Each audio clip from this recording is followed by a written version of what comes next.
Dear learners, welcome to live teleconferencing session. In this session, we will discuss about role of NGOs and social movements in the policy process. This topic is coming under the BA Public Administration Honors Program. The course code of the program is that BPAC 106 Understanding Public Policy, and this is Dr. A. Senthamizh from the Faculty of Public Administration. As a student of public administration or general, everyone used to think that public policy making mostly it is done by the government only. Many people used to think that what do you mean by government administration? They always used to say three things. One is the legislative, executive and judiciary. If you ask anybody what do you mean by government, they always use the legislative, that is MPs and MLAs, and executive, that is a bureaucrats, and the judiciary, judicial part of the government. But what happened post that liberalization, privatization and globalization, and that welfare state becomes moving towards the liberalized, privatized, globalized process. Okay, because due to that the state as a steerer, now it has become various, like for example, instead of provider, okay, instead of government is providing the service, now they are making to enabling the private players, and we can say that allowing the private players and private corporations and private associations and various NGOs, they are allowing the other also to involving in the policy process. It happened due to the globalization, because earlier if you see government means we used to talk about the structure of the government, but after that in the governance era we always talking about the process. Okay, how to executive, how to how to getting things done. So these are the things that these are the recent development has been happened. In that, if we look into that, mainly earlier legislative used to create the policy, executive used to executive used to execute the program. But after that, now what happened, globalization, there are various private players started to involving in the policy process. You can say that NGO, social movement, you can come under the umbrella of civil society. In the post LPG space, that is the liberalization, privatization and globalization phase, civil society had got a major prominence, okay, in negotiation and advocacy with the state, and you can say that advocacy with the state, with the national and the international level. And you can say that many international NGOs, many national NGOs, like for example, they are working for the environmental, and they are, if you can say, the dam, and if you for the there are various civil society groups are working towards the national also and the international level also. Though for what happened is that due to this there was a kind of a demand for democracy and accountability. Like for example, democracy in the sense participating in the public platform, and the accountability, the government has to government has to answer everything, the people has to answer, that it kind of a vigilance system kind of a thing only. So these are the system has been happened in the policy process. And also what happened is that globalization created a cross-border issues as well as cross-border communities of interest. Like for example, you can know that recent pandemic era. In the pandemic era, what happened? It is not like that when the COVID has affected, it's not only affected China. It moved enter throughout the world only. Now we are living in a globalized village only. So there was a kind of a cross-border issues, and then a cross-border communities also interest also. So the 1990s witnessed the factors spread of lot of civil society organization, new non-governmental organization, non-profit organization. So what to say then. Non-profit organization and voluntary based organization, community association, there was many associations has been grown up also. And what happened is that United Nations also created them, and they had facilitated the growth of the civil society participation. So in that way, NGOs, social movements are playing a major role in the policy process. In this lecture we will see about how they are you know that how they are involving the policy process and all. So before into that, first we should know about the what do you mean by concept, what do you mean by civil society, what is the concept of civil society. Like for example, transition to nation state to democracy, and in all the countries, the inter-democracy, there has opened a lot of political space. Okay, emerging civil society, like for example, charitable organization has been existed throughout the history of humankind, but civil society is a modern phenomenon. Like if you see that, you may speak heard about the Nobel Foundation, Rockefeller Foundation, and there are a lot of foundations are there. That is the philanthropic perspective. But now modern day government, that we are got a new thing is that civil society in this because in the democracy the civil citizen rights have been extended to all the people. They came together to meet community needs, and they want to defend the interest of the people, and they want to protect the new policy also. They also know, like as I already mentioned, that it is there are various names are there: civil society organizations, citizens associations, and these are the things also there. And you can see that people participation in the policy process without the talking into the without the contribution of civil society.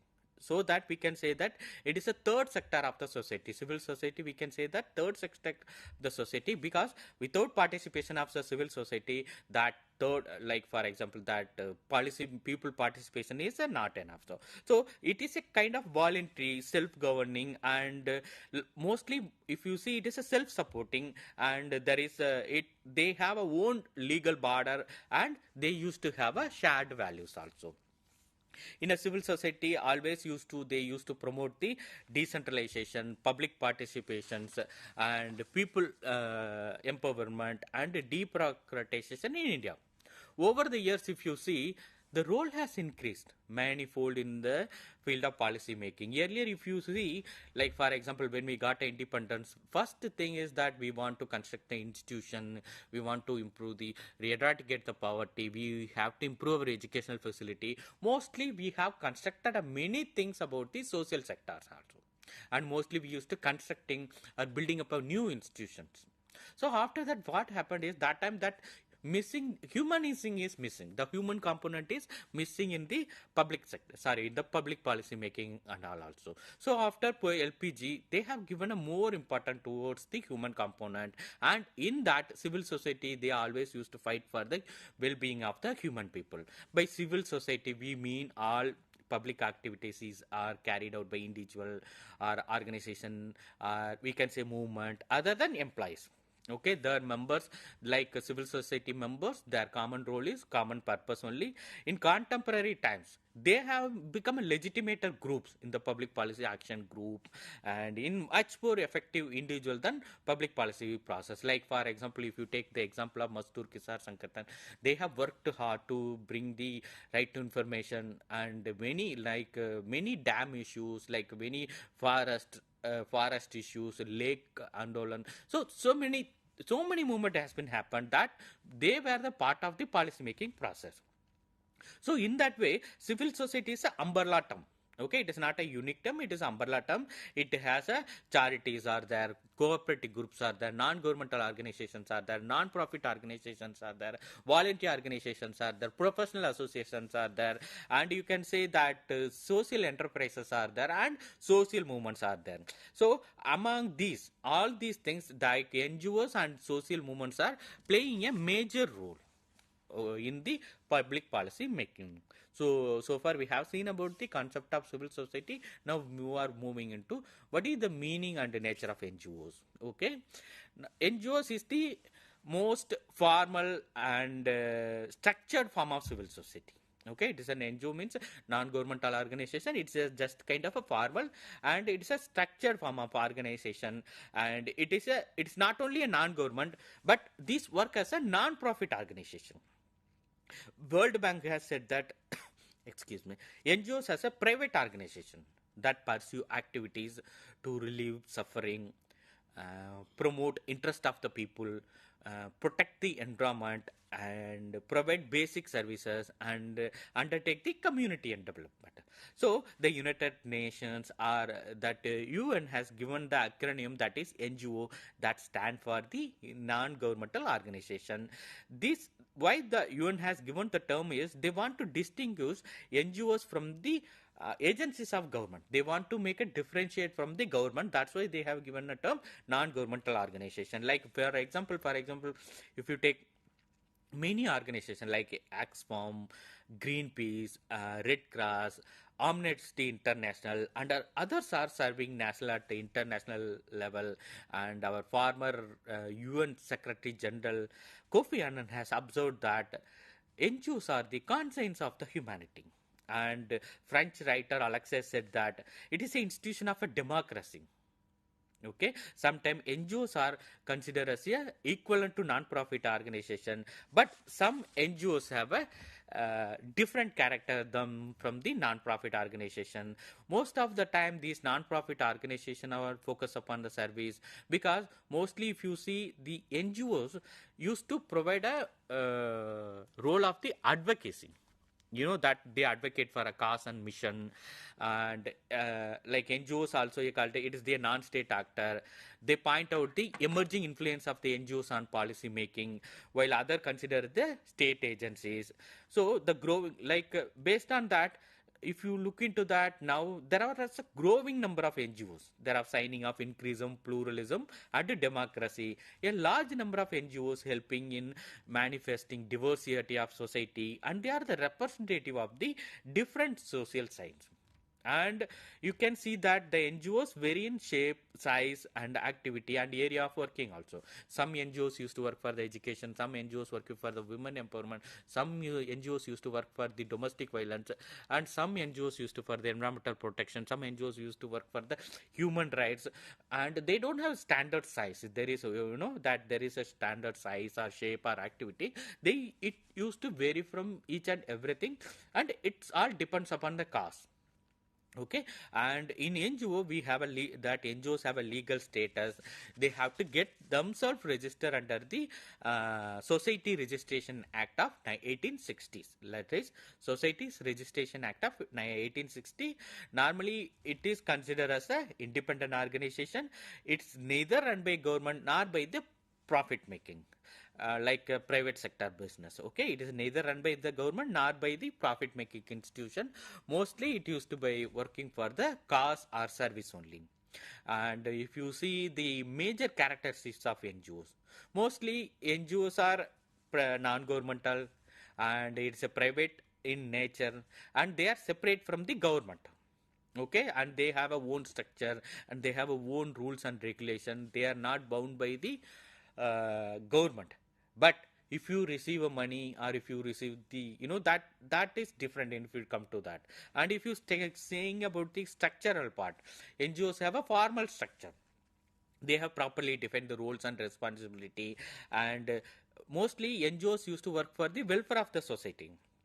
They do not take a surplus from their owner, but to the public only. They used to work for the people. And NGOs are self-governing institutions. They used to manage, control their own activities. And NGOs are based on that, you can say that they are the voluntary organization.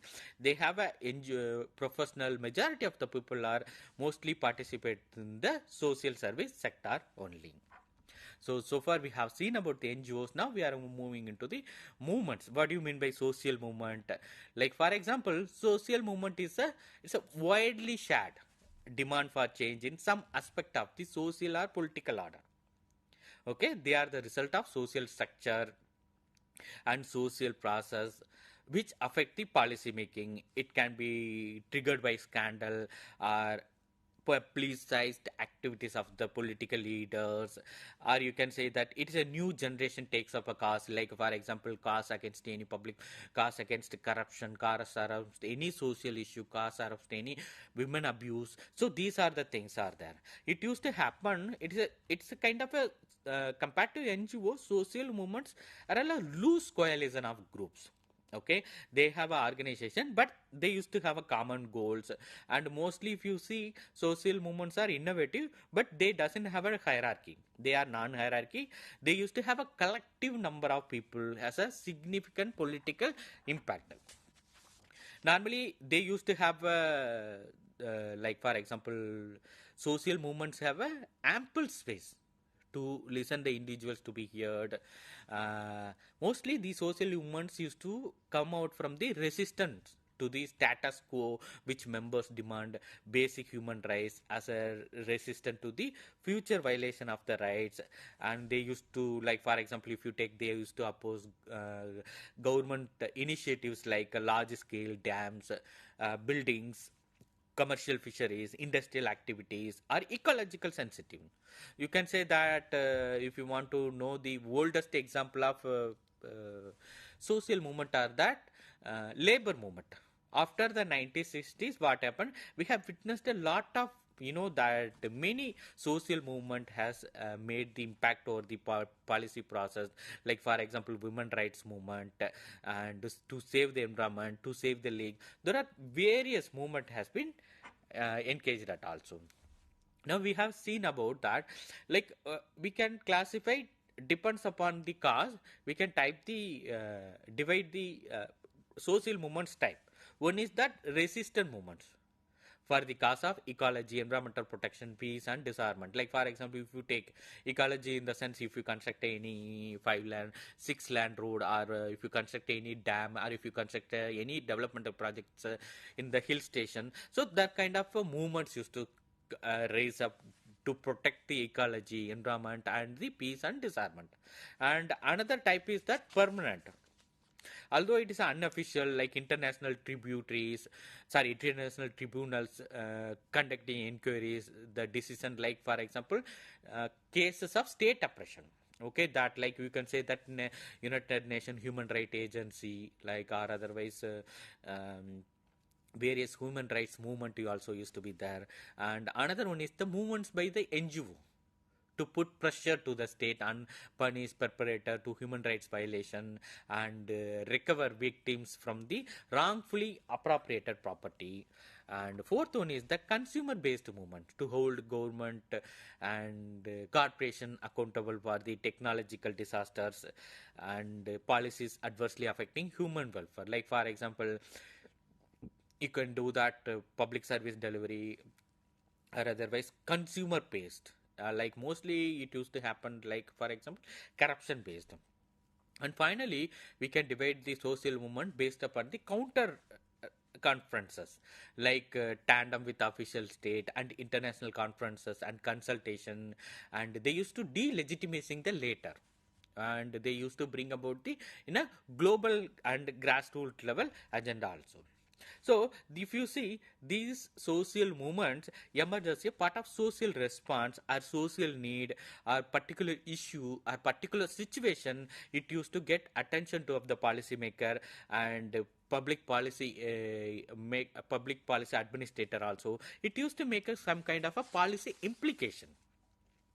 And if you look, various social movements and NGOs have successfully, that various social movement NGOs has been successfully making historic policy initiative. For example, they used to make micro levels, macro levels, and the sometime what used to happen, they used to make the norm setting. You can say that Anna Hazare movement, that Lokayukta, right to information, and Save the Tree, Chilka Lake. There was a various movement has been started, and they used to give a pressure to the people. Like for example, one public interest litigation made the Delhi to introduce CNG. Okay, there was some kind of things are there. It used to sometime it used to make a change in the macro level or micro level. Sometime it used to be in the norm setting also. Like for example, you can say that World Anti-Slavery Convention of 1890s was a result of a anti-slavery movement of Britain. And another one is the Geneva Convention. Geneva Convention is the first document of international humanitarian law, and it is a kind of accepted framework for the treatment of soldiers during the war time. It is a kind of it is the effort of the International Committee of Red Cross. And another thing you can say that Montreal Protocol.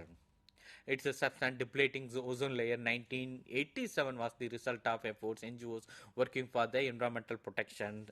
And because in that, if you see, mostly NGO coalition was the main mover.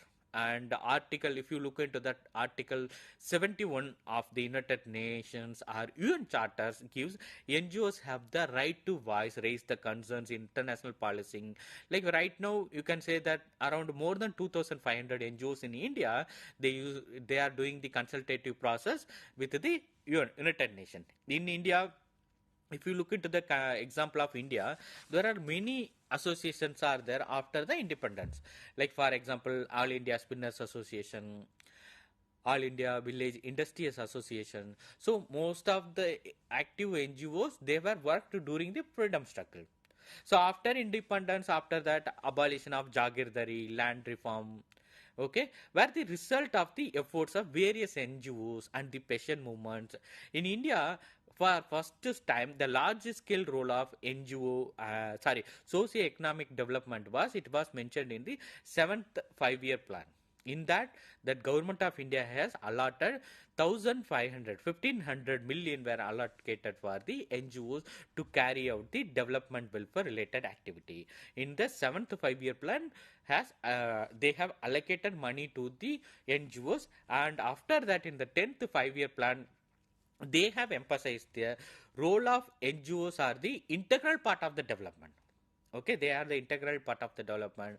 And in March 2000, the government has given a single window on policy matter regarding voluntary sector to promote government NGO interface. And government also acknowledged that several, acknowledged the space of the NGOs, because NGOs have a proximity to people, and they knowledge to the practical work and organizational capacity and the advocacy skills. Like for example, you can say the proximities to people. Proximity to the people means they are very close to the people. Okay, they are very close to the people, and they know the knowledge of the practical work. They used to work in the grassroots level, so they know the grassroots level issues, and they used to have organizational capacity also. And mostly, NGOs made up by their advocating skills.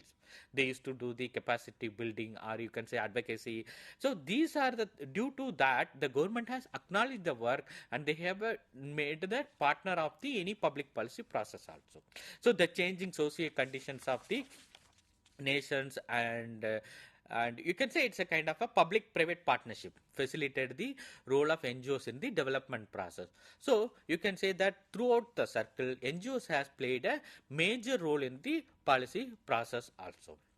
And mostly, for example, if you take any disaster, or if you take any development project, if you want to see any, that public policy campaign, they are the main driver. They are in the driver's seat. They used to take care of everything. Like for example, if any conflict used to happen, they used to immediately provide the relief work to the people,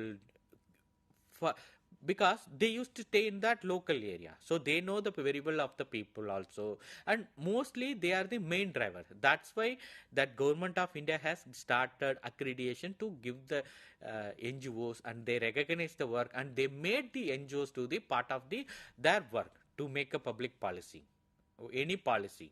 So this way they have accredited also. Like for example, if you look into that, how they used to work for the public policy process, or public policy making, or public policy implementation, like starting from the agenda setting to implementation of the policy, they used to fully involved in the each stage. Okay, one is that agenda setting, drafting, implementing, monitoring, reformulating, communicating, and representing the weaker sectors. Like for example, if you look into the public policy process, the public policy, as I all know that how we used to create a public policy. First, we need a demand used to be there. Like why we have enacted a new education policy, new agriculture policy, new information technology policy, new health policy, new forest policy, new economic policy. So you can see many policies are they used to be updated, because it used to change based upon the political situation, current demand and the needs of the people. So the policy won't be stagnant at any point of time. It always used to updated, or sometimes you can say incrementalism, or you can say that it used to change depends upon the situation. Earlier we used to give more importance to the poverty return program, and after that we have introduced many subsidized activities. Then you can say that Mahatma Gandhi employment program, Rozgar, Swarna Jayanti. So many employment programs are there. Now if you look into that delivery of social service sector program has been changed. And earlier we used to provide the that subsidy used to directly given to the people. Now it is to directly credited to the account. So there was many things used to be happen. Why? Depends upon the need from the society. So in that case, agenda setting, for agenda setting, that NGO used to play a major role in that, to bring the issues and problems of the people to the government. And another one is the drafting. When they are making a public policy, when it used to happen at the executive level, they used to provide the technical inputs. They used to provide the how it has to go, and they need because they know very well about the local situation. So they used to give the ideas to the drafting. And another one is the implementing. While implementing, they used to help or assist the government. Sometimes they used to be partner of the government. And another one is the monitoring. And the monitoring situation, you can say many NGOs are working for the advocacy. Some NGOs used to work for the capacity building and training. Some used to be NGOs working for the monitoring. Some NGOs used to work for the assessment of the public policy. So their activity used to change. So monitoring, and if they have any problem has come, they used to give to the same feedback to the people, to the government. So the government used to reformulating, and they used to be communicating between the government to the people and the people to the government. And most important thing is that these NGOs mostly working for the weaker section of the people. That is what I already said, that they used to work for the weaker section of the people. Mostly the NGOs concept is that their main causes are there, that they work for the people and the public without any profit motive. So towards and that, so far we have seen about what is the concept of NGOs, what is the concept of civil society, and the characteristics, and how they were worked interrelated, and how they are involving the public policy process also. So based on that, we can say that it is you can understand that each and every level has NGOs used to participate in the policy process, but still there was a lot of questions are raising, whether they are working as active agents are there, whether they used to create whether they made any changes are there, and they point out that they do not. Sometimes, many a times they used to raise that NGOs used to not work for the public interest. They are always working for own issue only, and they used to work for their money, and they are politicizing a particular issue, and they are not giving sufficient attention to the monitoring and evaluation programs are there. So these are the negative comments towards the NGOs. As a student of public administration, we have to go through about the positive and negative aspect of that, and we have to bring in a new solution to the issues. So thanks a lot for listening. Thank you.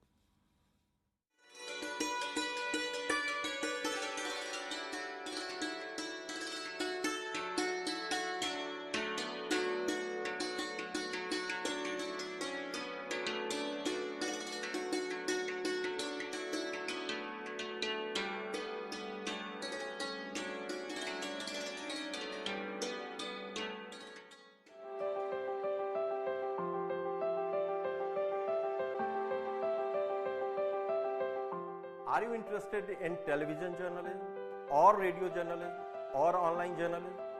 Or do you want to learn with the flexibility of open learning?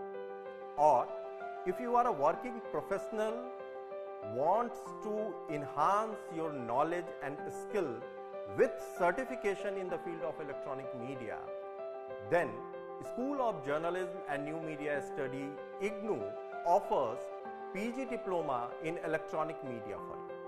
This program includes audio and audio-visual program production for radio, television and online platforms. Here are some important details about the program. We have total 8 courses of 32 credits, 6 theory courses, 1 practical and 1 project. Eligibility: bachelor's degree in any subject. Minimum duration 1 year, maximum 3 years. Medium is English, but students can write their examinations, assignments, practical and project in Hindi also. So if you are interested in television,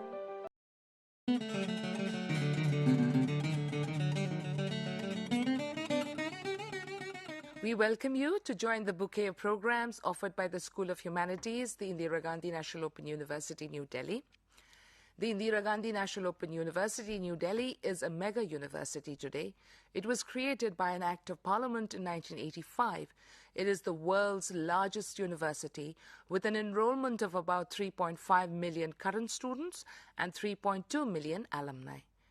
IGNOU has also been accorded the highest grade of academic excellence, A++, by the National Assessment and Accreditation Council, or the NAC. Now, during your time at IGNOU as a learner, we will help you complete your program of study with world-class printed materials, audio and video programs. We have more than 35,000 academic counselors who will guide you till you complete your program of study. We also provide live interaction with your teachers at the headquarters via teleconferencing mode and live interactive radio counseling besides this, supported by regular TV and radio broadcasts. The School of Humanities was created in 1988, and we welcome you warmly to join any of our programs of study. IGNOU degrees, diplomas and certificates are recognized not only in the country but are also very well received across the globe. We look forward to your journey with us, and we welcome you once again.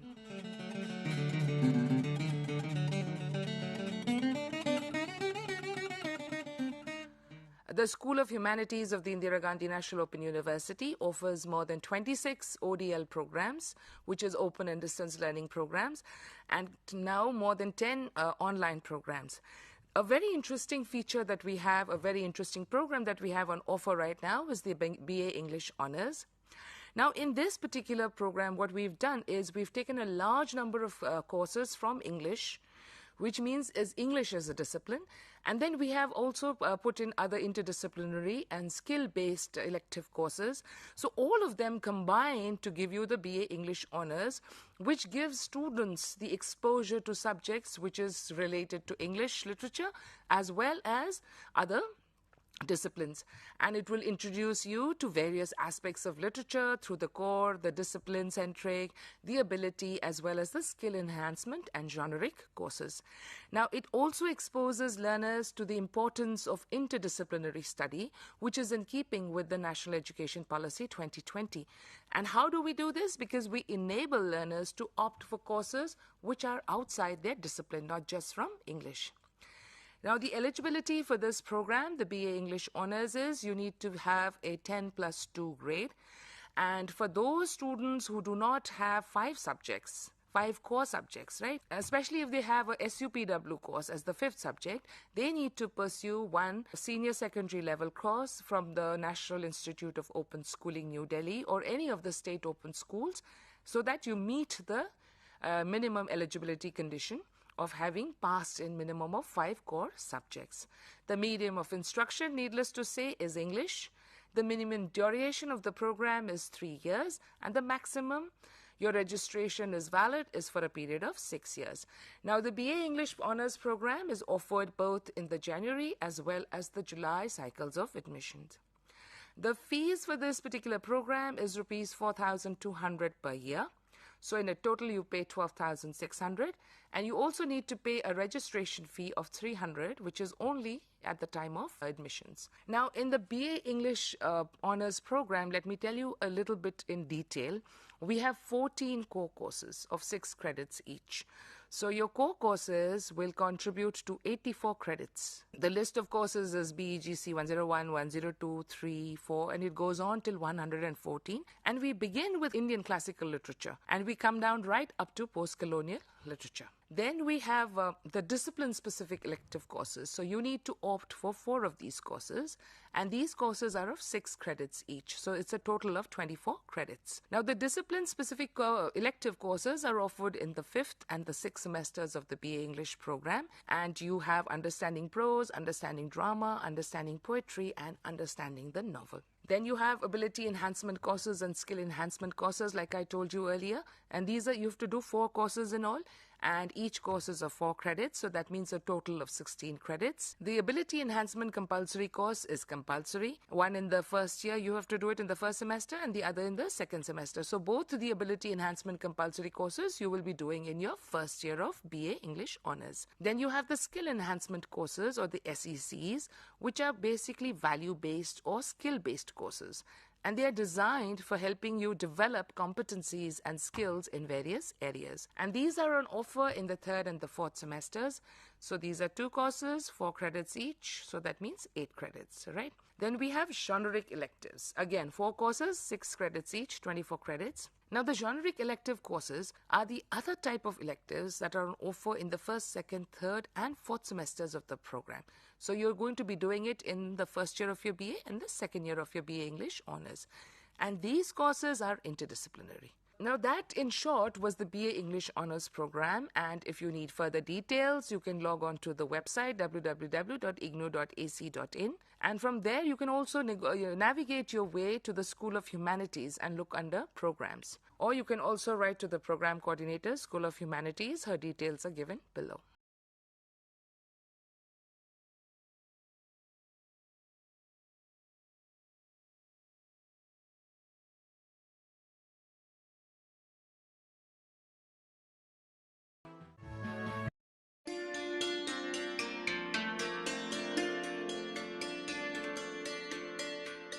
We welcome you to join the bouquet of programs offered by the School of Humanities, the Indira Gandhi National Open University, New Delhi. The Indira Gandhi National Open University, New Delhi is a mega university today. It was created by an Act of Parliament in 1985. It is the world's largest university with an enrollment of about 3.5 million current students and 3.2 million alumni. IGNOU has also been accorded the highest grade of academic excellence, A++, by the National Assessment and Accreditation Council, or the NAC. Now, during your time at IGNOU as a learner, we will help you complete your program of study with world-class printed materials, audio and video programs. We have more than 35,000 academic counselors who will guide you till you complete your program of study. We also provide live interaction with your teachers at the headquarters via teleconferencing mode, and live interactive radio counseling besides this, supported by regular TV and radio broadcasts. The School of Humanities was created in 1988, and we welcome you warmly to join any of our programs of study. IGNOU degrees, diplomas and certificates are recognized not only in the country but are also very well received across the globe. We look forward to your journey with us, and we welcome you once again.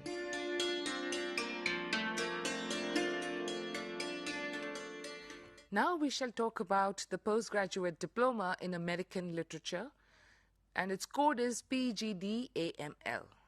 Now, the School of Humanities also offers 6 PG diplomas in various aspects of literature. Now, the postgraduate diploma in American literature, what it does, it sensitizes learners to different genres and aspects of American literature, such as the major American novelists and their works.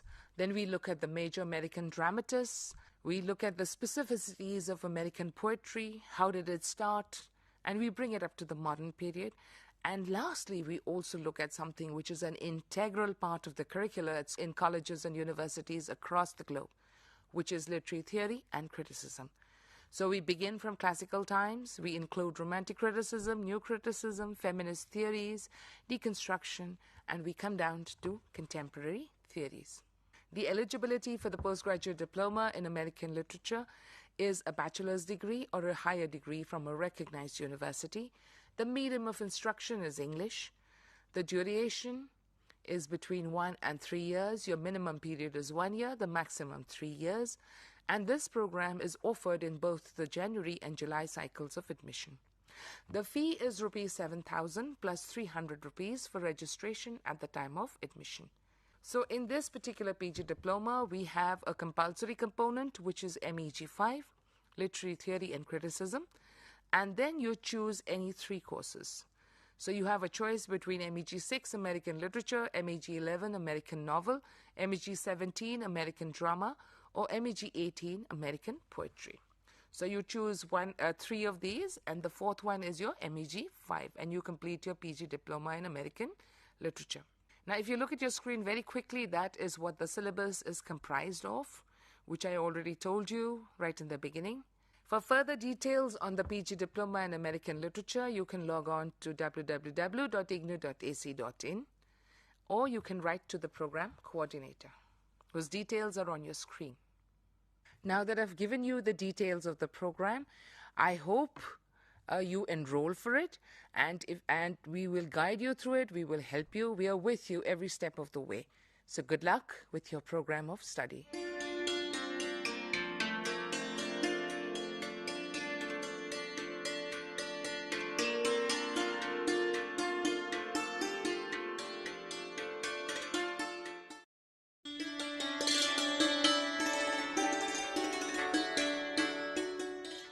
Dear learners, welcome to IGNOU.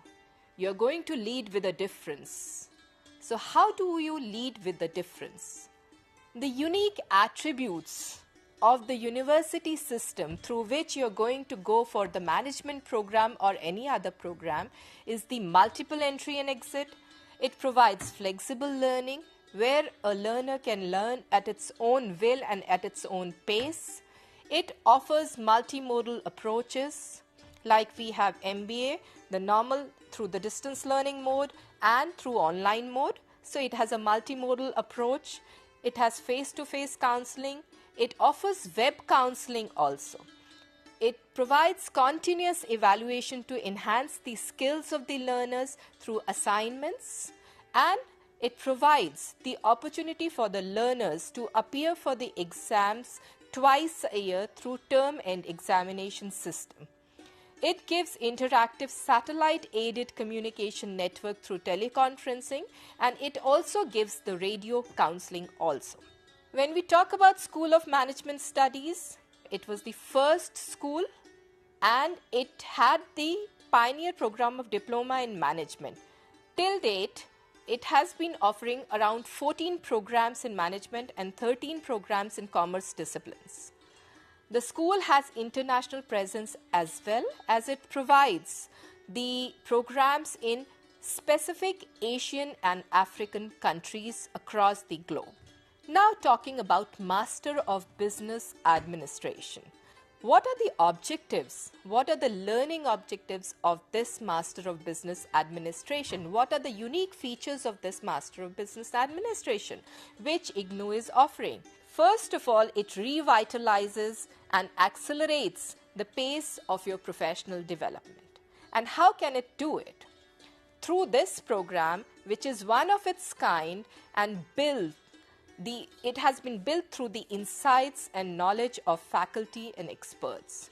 The content aids in new ways of thinking. It provides exciting new opportunities, new approaches of learning. It has contemporary courses ranging from business communications to human resource management, marketing management, financial management, operations management, all sorts of courses which are required in the present times for the industry, and as per the demands of the industry, all the courses have been included in this particular program. It is a uniquely designed program for both the fresh graduates as well as the working professionals, and it is offered pan-India and also in select countries internationally. Let us see the program at a glance. The program name is MBA, and the eligibility criteria for this program is bachelor's degree, minimum of 3 years duration with at least 50% marks and 45% marks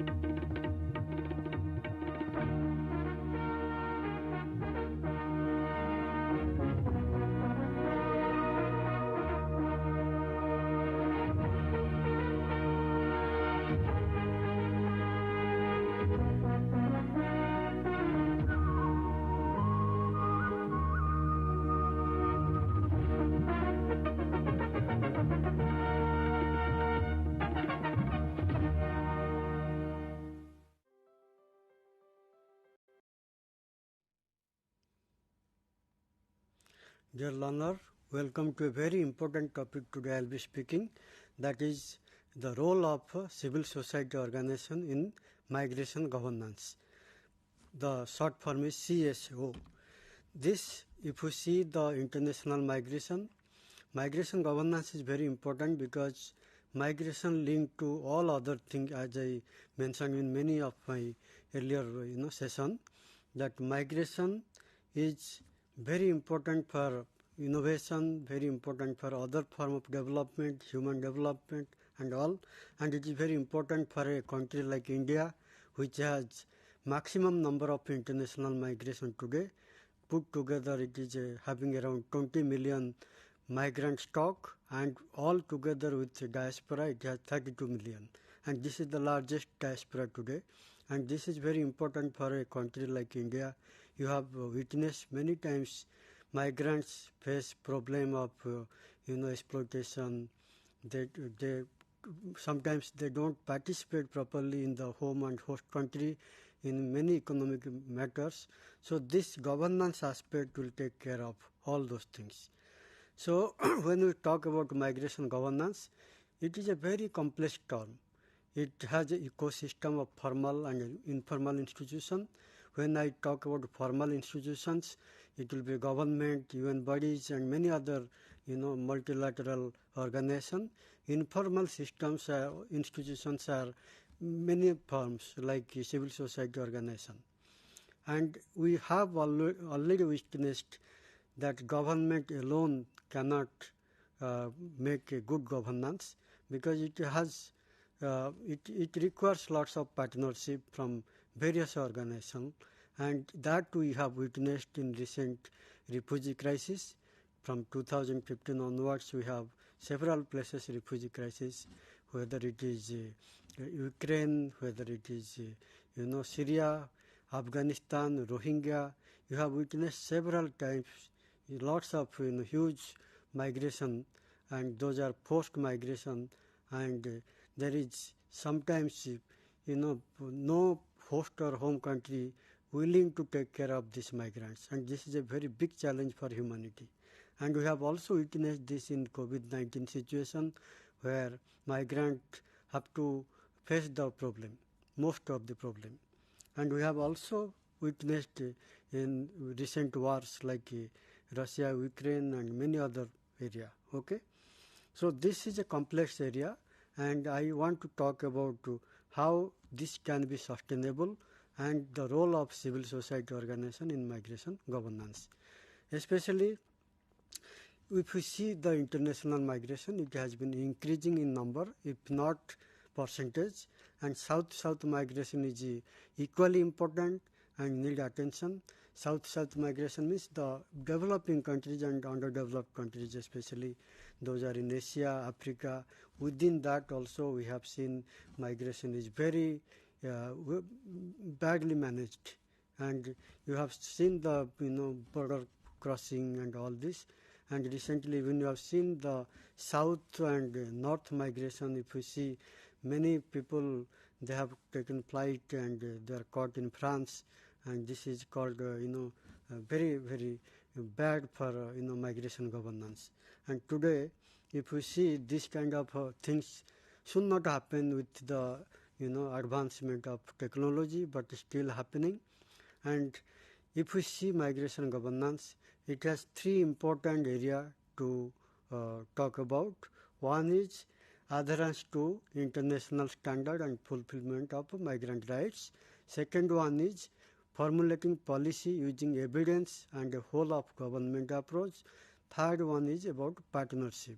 I'll come to the last one because this is where we talk about civil society organization, and this, when you talk about partnership actually is various types, state and their neighbors. For example, India can partner with the other GCC countries, with European countries, with Nepal and neighboring countries, so many countries.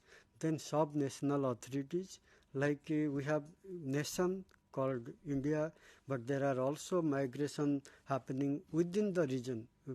For example, Kerala, Bihar and other places. So there are many areas where we have to take into account. Punjab, for example, lots of migrant going to Canada and other places, and there are also other partnership like local communities, because when people are going from rural area to Dubai and other GCC countries, Malaysia, even nowadays people are going to Europe as nurses, as home supporting in the home, caregivers and all this. These are the maximum number of migrant after student migration, and this community needs lots of care and support, and that is why we need to have partnership at various level, including local level like village, panchayat level.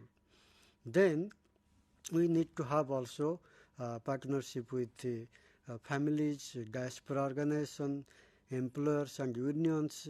In addition to that, there is need for partnership with the intergovernmental and non-governmental organization. That is where the topic today is, and overall these organizations are very important for the overall socio-economic well-being of migrant and society, because if we see the nature of migration, if migrants are getting good condition, they will flourish better, they will use their full potential and they'll contribute to the society well.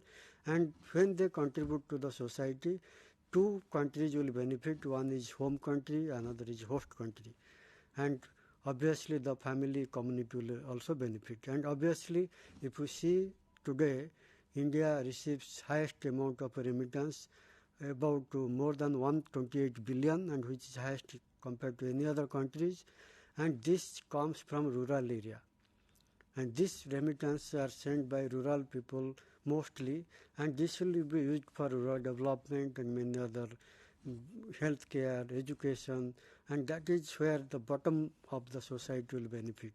So this is a very important area. Then we'll be talking about civil society organization. When we talk about civil society organization, actually this is also very huge area. Definition wise, a civil society organization or non-governmental organization is any non-profit voluntary citizen group which is organized on a local, national or international level. You see, these civil society organizations are huge, and they can be very micro level, they can be huge as big as UN organization, and sometimes they are also called in different names. For example, third sector, NGO, CSO, and all this. So, and if you bring the types of CSO, there are various types that include professional association, foundations, independent research institutions, community-based organizations, faith-based organization, people's organization, social movement, labor unions. So there are so many variety, and if we see their role in overall migration governance and in general global governance, it is increasing over time, because CSO, in fact, few years back, if we see, they are not partner with the government. They are like outside the governance system and mostly critic of the government. But today their role is increasing. On every governance, if we see climate change, human rights issues, migration governance, if we see today now the migration international review forum is happening in Geneva, and the CSOs have a big role to play, because they are the organization which are operating with the masses, and they are the you have seen how it happened during COVID-19. They are the organization who first responded before even the formal institutions come to know what is happening. So there is a big role, and they are very close to people, and they are also very important for the contemporary governance. So I'll talk about GCM, Global Compact for Migration. This is a very important migration governance principle, where there are 23 objectives covering wide range of migration governance issues, and CSO can provide lots of input, participation in this, and this is designed to make migration sustainable. Especially this is the target 10.7 of the SDG 2030, in which member states committed to cooperate internationally to facilitate safe, orderly and regular migration. In fact, safe, orderly and regular migration is very important, because human beings, if they are safe, they will contribute to many other area. So finally, I'll conclude with that migration is a complex phenomenon. Not necessarily all migrants are vulnerable. There are very privileged class also, like the NRIs in USA and even developed countries. There are also vulnerable section who are always having problem with the employer, they are having problem with finance, they have many other issues. And due to globalization, this migration is intensified, and if you see every rural area in India, you have some migrant who are international. Especially you can find even remote rural area people going to Dubai and other GCC countries. So this is the today's situation. You go to Bihar, Orissa, Jharkhand, people are going to many of these GCC countries. And to make this migration sustainable, it is very important that government, non-government sector, industry all come together and make migration sustainable. And fortunately, in IGNOU we have a program called MA in Migration Diaspora, and this is a kind of a knowledge component where people are informed about migration policies, and how migration can be sustainable, and various socio-cultural aspects covering 2 years and covering many of these courses, which are not only India-centric but also to better to understand the global migration phenomena. And this is also very much important for today's, how the interdisciplinary framework will work, and how various sectors can collaborate with the government and with international organization to make migration more sustainable and safe and orderly. With this, I will conclude.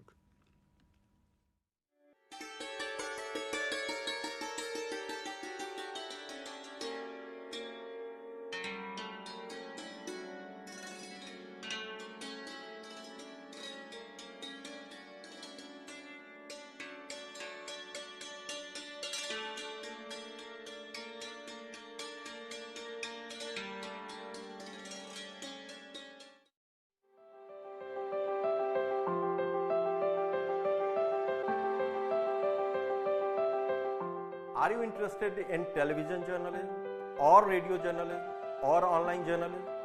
Or do you want to learn with the flexibility of open learning?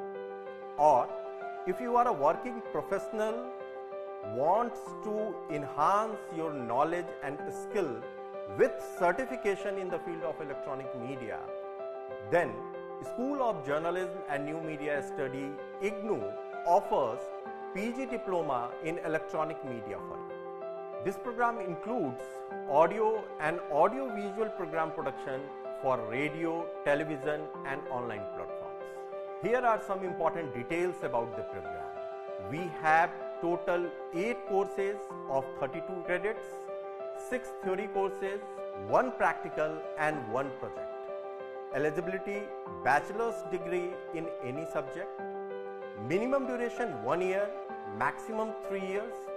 Medium is English, but students can write their examinations, assignments, practical and project in Hindi also. So if you are interested in television,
Hello everybody and welcome to this session of Gyan Darshan.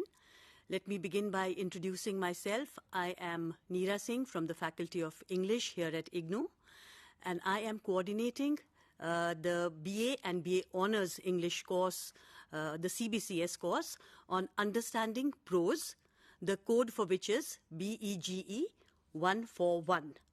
This is a discipline-specific course and it is valid for the students of BAG as well as for the BA Honours students. All right. Now, my purpose today is to give you an overview about this course and take you through the various blocks and give you a sort of a bird's eye view of what we have taught you in this course. So let's begin with a very basic question. What is prose? Now, let me explain this to you through a little anecdote. There is a man who suddenly comes into a lot of money and he wants to be known as a gentleman and he wants to move around in high society. So he gets a number of teachers to teach him English and to teach him how to move around in society. One day, one of his teachers tells him that what he is speaking is prose. The surprised response of this man is, "My goodness, to think I've been speaking prose for all these years without knowing it." So isn't that the same with all of us? We speak prose in our everyday language, and yet we are not really aware of that we are speaking prose. But the question now arises is the prose of everyday use the same as literary prose? Is literary prose more stylized? Is it more artificial? Does it have more jargon?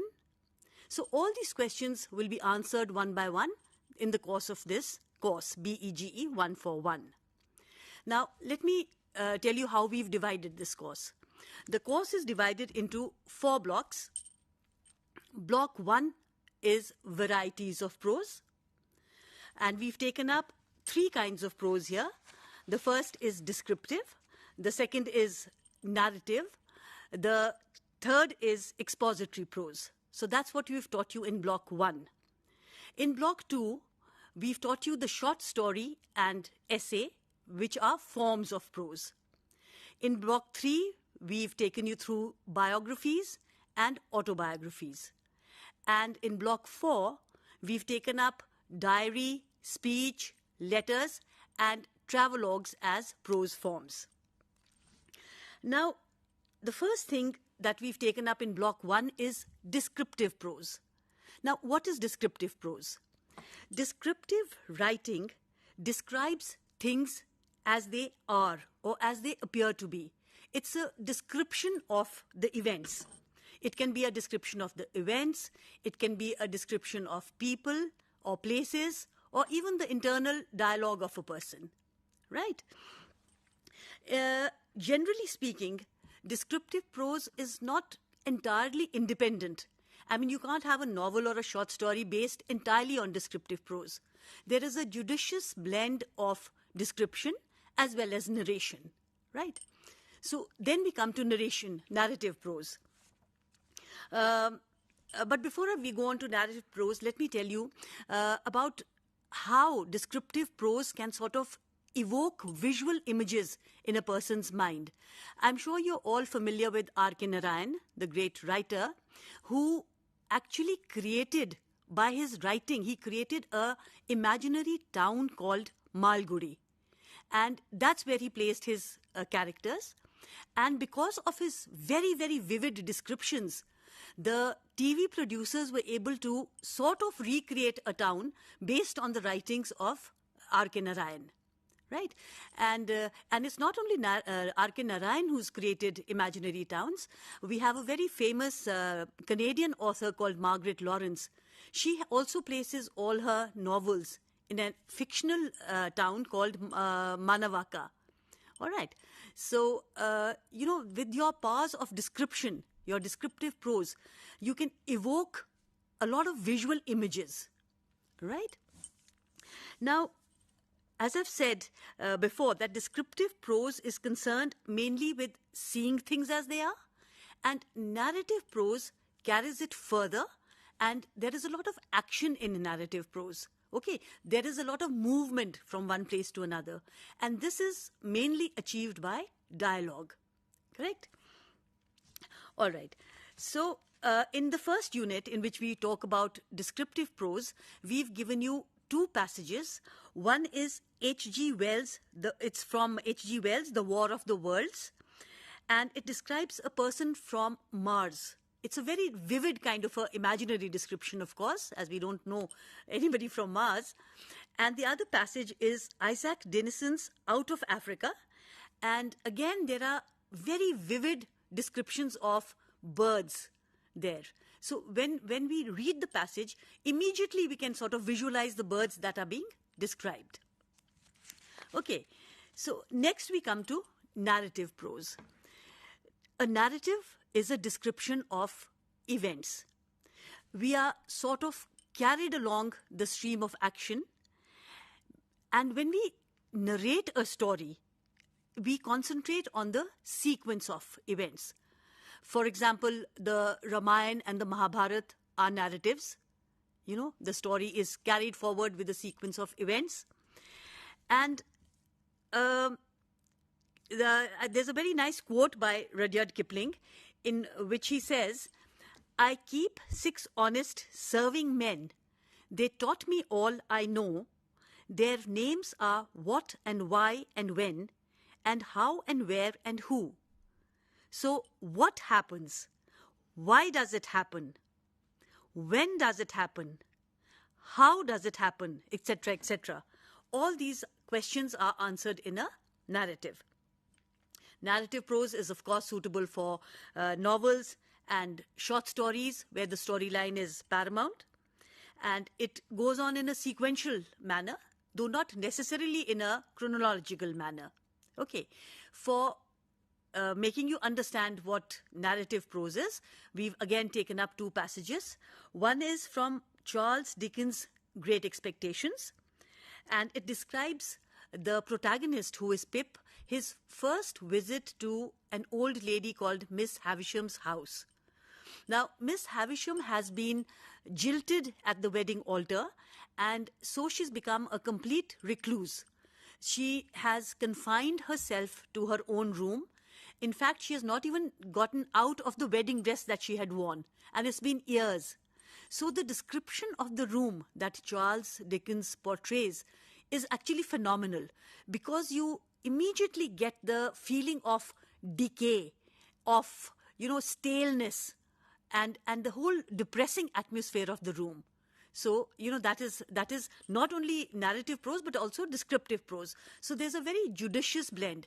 The room and the lady are first described, so it's descriptive prose.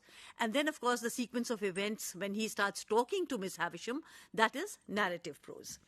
And the second passage that we've taken is from Vikram Seth's From Heaven Lake. Again, the description of his travels is very vividly given there. Now, here I would like to add that it's not always easy to distinguish between descriptive and narrative prose. To differentiate between them in a simple way, we can say that descriptive prose is concerned mainly with seeing things as they are, sort of, recording our impressions that are received by our senses. And narrative deals with what actually happens, that is the events. So descriptive writing concentrates on the scene, but narrative writing shifts the focus to what happens next or what follows. So there is a sequence of events. Having said that, I would say that describing people and places and objects and then narrating what happens to them are 2 very related, and in fact, I would say they're complementary activities. And very often, writers do both in the course of the sentence. All right. As like I just gave you the example, the passage from Great Expectations, there is a very judicious blend of both descriptive as well as narrative prose. All right. And the narration is when the story moves forward with dialogues and narration. Then we come to the third variety of prose, which is expository prose. Expository prose is prose that explains.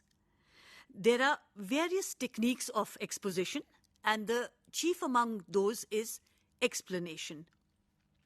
When you explain anything, whether it is a science topic or a technical solution or a social problem or maybe a philosophical inquiry, all these come under the purview of expository prose. All right. And in this writing, of course, the writing has to be carried forward. It has to move forward in a sequential development from the beginning to the end, so as to arrive at some sort of conclusion. So the style has to be a little formal. There has to be a bit of jargon. And, there shouldn't be too much exaggeration. And that is how you'll end up explaining things. And of course, the style has to be more or less Spartan, right? It has to be precise and fixed, not very flowery, right? And to explain this in our course, we've taken up a passage from Richard Wright's 12 Million Black Voices, in which he has explained what years of slavery have done to the black people living in the United States of America. He talks about the harshness with which they've been treated and the unrelenting attitude of the whites towards the blacks. All right. So we've dealt with descriptive, narrative, and expository writing. Again, I would reiterate that any piece of writing, whether it is a short story or a novel, we sort of cannot really classify it into being either descriptive or narrative or expository. There has to be a judicious blend of all three. All right. So this is what we've taken up in block 1. Now, when we come to block 2, we talk about the forms of prose. And we've taken up 2 short stories. The first is Misery by Anton Chekhov, and then there is Mother by Judah Wharton. Now, the first story, Misery, by Anton Chekhov, is one of my personal favorites. And the descriptive powers of the author, Anton Chekhov, are par excellence. The snowy scene that he creates of a winter evening is so authentic that the reader is transported into the scene at once. In this story, the plot is subordinate to the character. In fact, there is no plot. Chekhov has dispensed with the plot, and he has concentrated on the minds of his characters, their stream of consciousness. It's a very sad story. It's a poignant tale, full of sorrow, and it revolves around Iona Potapov, who is a sledge driver. He ferries people from the railway station to their homes for very little money, and he's got this horse carriage.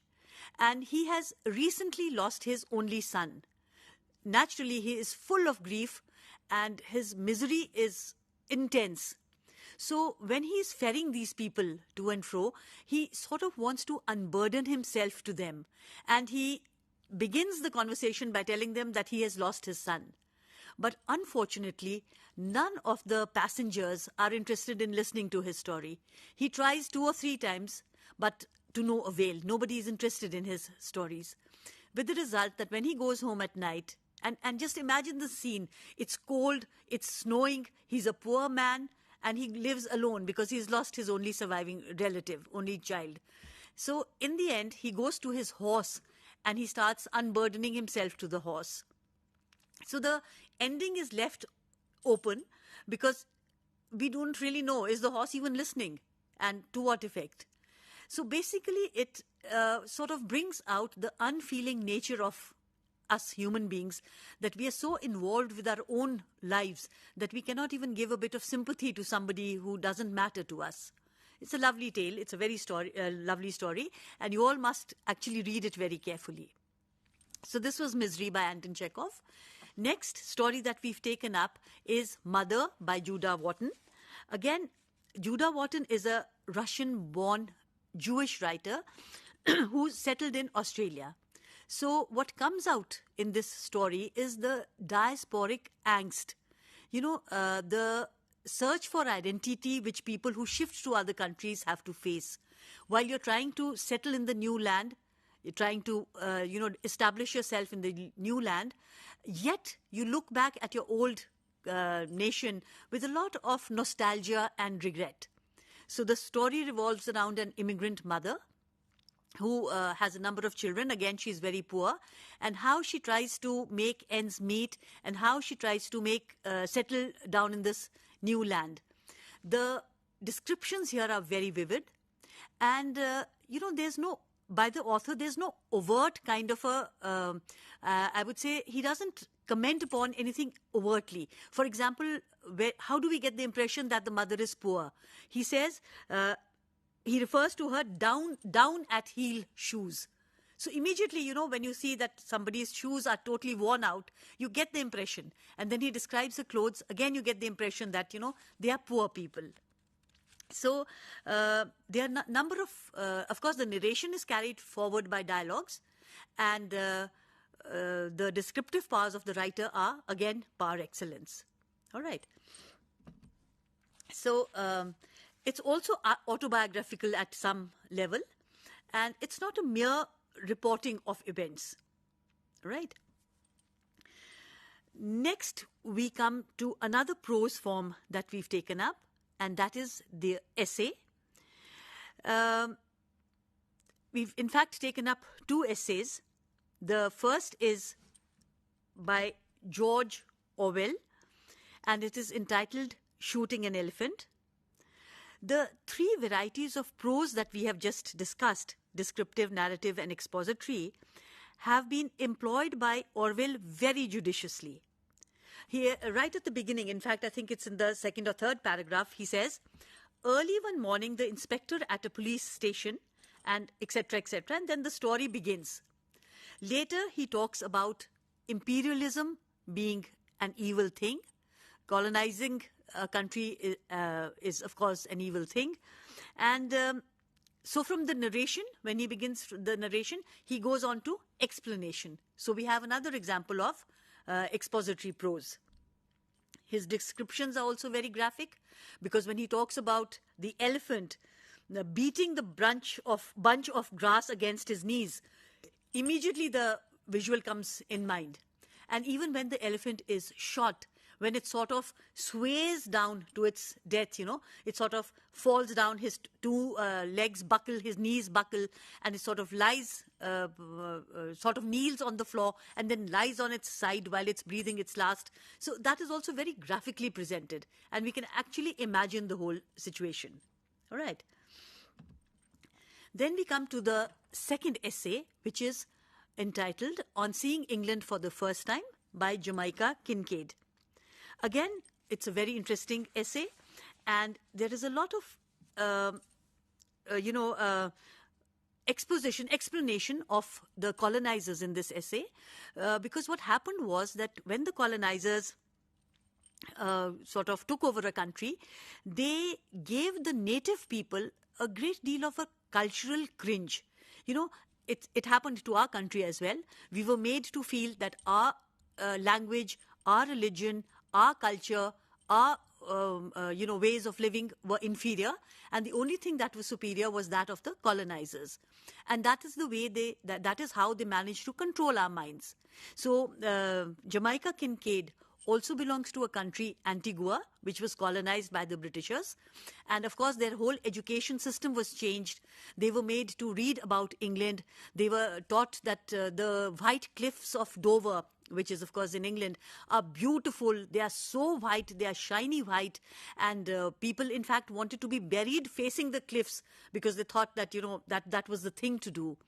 And it's a very satirical and a very ironically written piece, because Jamaica Kincaid, very tongue-in-cheek, she shows her resentment towards the British because she says that, the dress, the local people had taken upon themselves the dress of the British. They used to wear felt hats and neckties and suits, whereas that was not suited at all to the climate of Antigua, which was a warm country, right? All these felt hats and all were all right as far as England was concerned. But because they came and imposed their culture on these people, the locals were wearing this dress. And she used to cringe when she saw her father sweating under the felt hat. but that was the done thing because the colonizers said so. She even objected to the food that they ate, because in a warm country you don't normally have a very heavy breakfast because it makes you feel sleepy right through the day. But in cold countries, it works fine.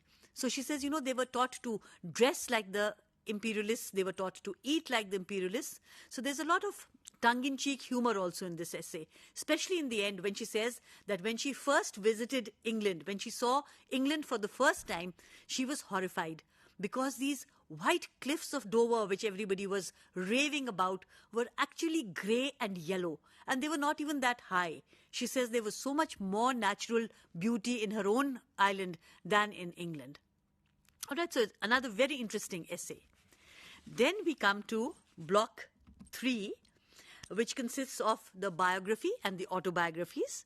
I'll take these up very briefly.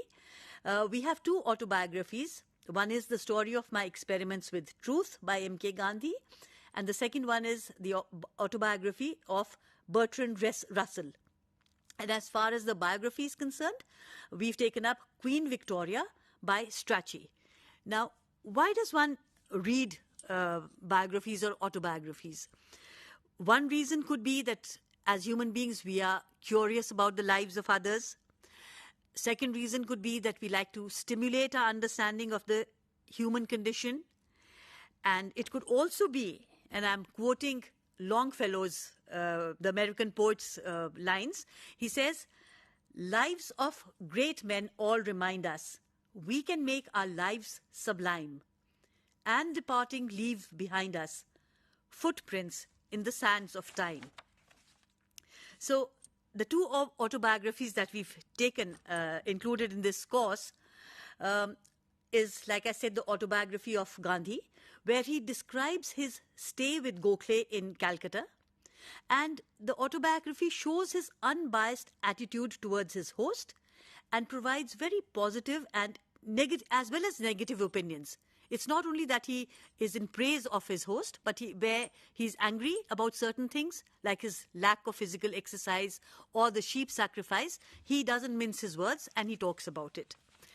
As far as the autobiography of Bertrand Russell is concerned, Bertrand Russell, as we all know, was a philosopher, mathematician, educationist.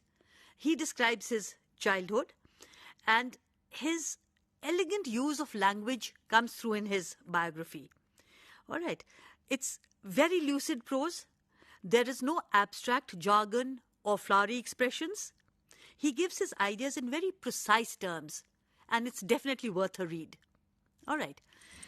Then we come to the one biography that we've included, and this is the biography by Strachey entitled Queen Victoria. And as the name implies, it is about the reign of Queen Victoria.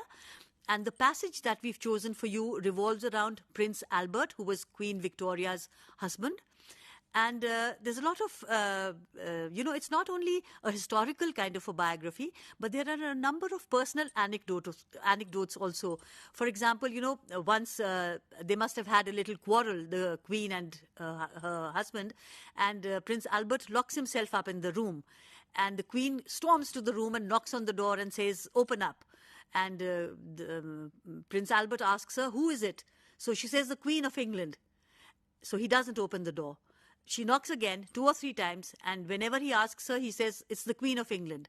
Then finally, at last, when he asks, "Who is it?" she says, "Your wife." And then he opens the door. So, what happens in this biography, it's very interesting because it's not only a historical biography, it's also these little interesting anecdotes, which makes for very interesting reading. Finally, we come to block 4, in which we've taken up 4 prose forms: the diary, speeches, letters, and travelogues as prose forms. Now, a diary is also like an autobiography. It's a memoir of a person's innermost feelings. And the passages that we've taken up are from Anne Frank's diary. And it revolves around the Holocaust, which was the systematic killing of the Jews in Germany under Hitler's regime.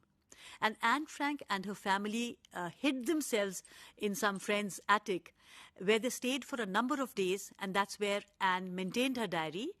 Eventually, of course, they were discovered and they were sent to the concentration camps where they were all killed, except for Anne Frank's father, who later published the diary. All right. It's a very, very nice read. It's been translated into many languages, including Bengali and Malayali. All right. The second thing that we've taken up is a speech, which is My Final Hour by Margaret Lawrence. And, a speech is a spoken communication or expression of thoughts, of your innermost thoughts. And Margaret Lawrence has talked about nuclear disarmament. This was a cause that she was very passionate about. And she goes on to say that for the cost of one nuclear submarine, malaria can be eradicated from countries of Africa. And there's another disease called Minamata, which is caused by nuclear poisoning, and that can be eradicated. But the human race is still collecting weapons of mass destruction instead of actually working for the welfare of the nation. It's a very passionate speech, and you'll enjoy reading it when you come to that. Next, we come to letters. And we have taken up Jawaharlal Nehru's letters, The Quest of Man, in which he writes these letters to his daughter, Indira Gandhi. And, of course, he holds up a mirror to the age, and these letters were written from prison. And letters are spontaneous expressions of oneself. And when you go through these letters that we've given you, you'll see that they're not only very interestingly written, but they're also very informative. Right? Finally, we come to travelogues. Now, the passages that we've taken up for you are by Bill Atkins, entitled Travels by a Lesser Line. Again, written in a very interesting and informative style. And we can actually see the author's eye for detail. He writes about the cultural divide between the North and the South, and he points out the idiosyncrasies of both the groups in a very objective manner and in a light-hearted way. He does not show any bias towards either side. Then, in the second excerpt that we've taken up from the same travelogues is about the steam engine, which is also expressed in a very simple style. His narration about the places he's visited in India is written in a very elegant style. And when we read it, the very countryside, while he's traveling by train, comes alive in our visual eye. All right. So there's a very judicious blend, again, of descriptive prose as well as narrative prose. So these are the four blocks that we've taken up, and these are the prose forms that we've taken up. Now, just let me see if we have some more time. Do we need to wind up? Or we can carry on. All right. So when we come to literary prose, as I said before, okay, so we've talked about, let me just sum it up for you. What we've talked about are descriptive prose, narrative prose, expository prose, which are forms of prose. And then we've taken up varieties of prose. Varieties of prose are descriptive prose, narrative prose, and expository prose. And the forms of prose we've talked about are short stories, essays, biographies, autobiographies, letters, travelogues, and essay. Have I talked about essay? Yes, we've talked about the essays. So with that, we come to the end of our Gyan Darshan session. I hope you enjoyed this. Thank you very much. Goodbye and good luck.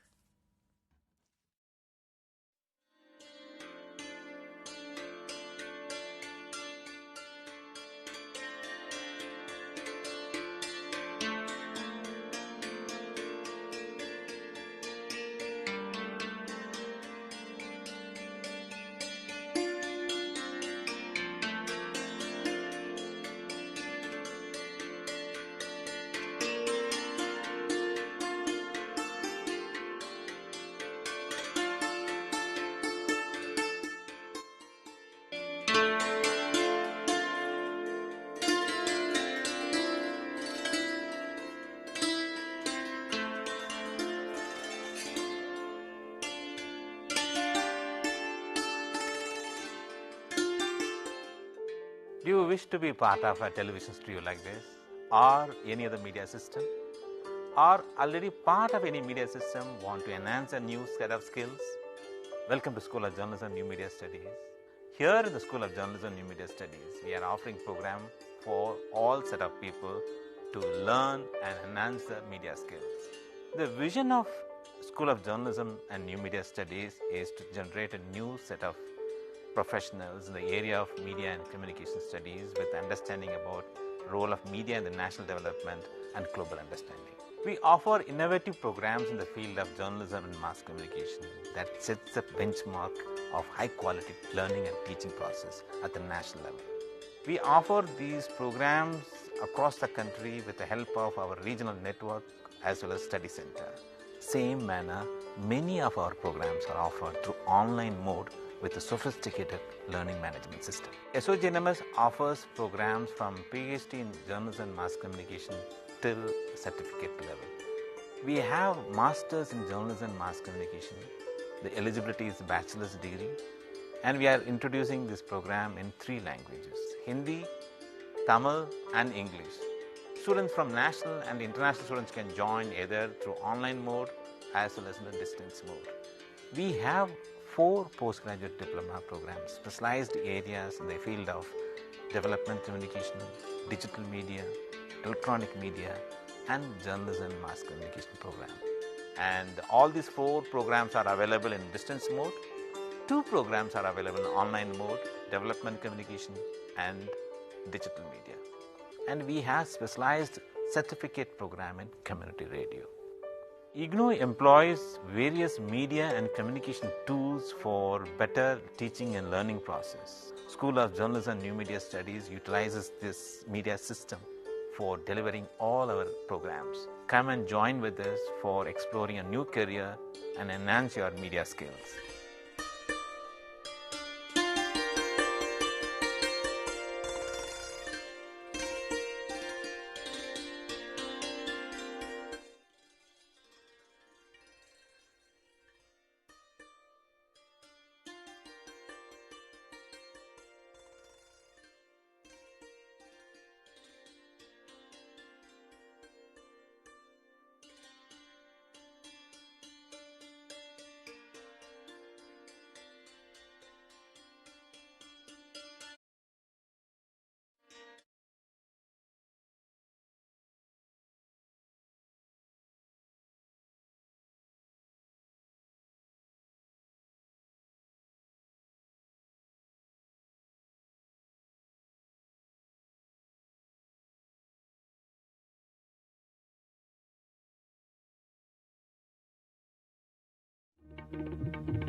नमस्कार।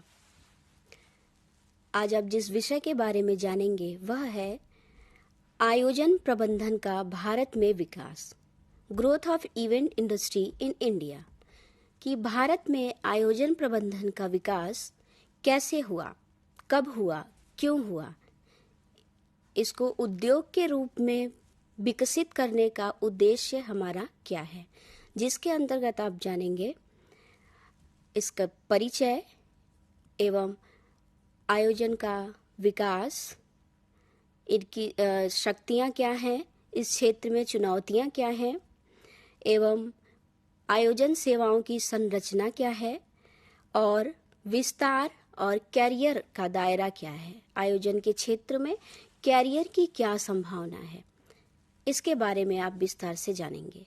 सबसे पहले हम बात करते हैं आयोजन क्या होते हैं।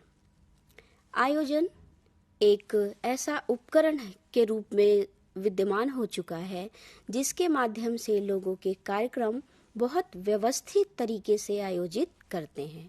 यह इसमें मीडिया से संबंधित, लोगों की जनशक्ति से संबंधित, पाश्चात्य आधुनिक सभी चीज़ों से संबंधित एक पैकेज होता है, जिसके माध्यम से लोगों के कार्यक्रम को हम आयोजित करते हैं। आयोजन प्रबंधन की का उद्योग के रूप में कैसे विकास हुआ, हम सभी जानते हैं कि जो आवश्यकता ही आविष्कार की जननी होती है। किसी भी चीज़ की हमें आवश्यकता महसूस होती है तो हम उसके बारे में सोचते हैं, और जब हम कोई कार्य शुरू करते हैं तो उसके बाद उसमें जो प्रगति होती है, जो कार्य आगे बढ़ता है, तो हमें समझ में आता है कि अच्छा, इसमें और भी ये कार्य हो सकता है, और भी संभावनाएं इसमें क्या हो सकती हैं कि हम नया क्या बना सकते हैं। एक अपने दैनिक जीवन का ही उदाहरण मैं देना चाहूँगी, जो कि सब कोई परिचित है उस चीज़ से।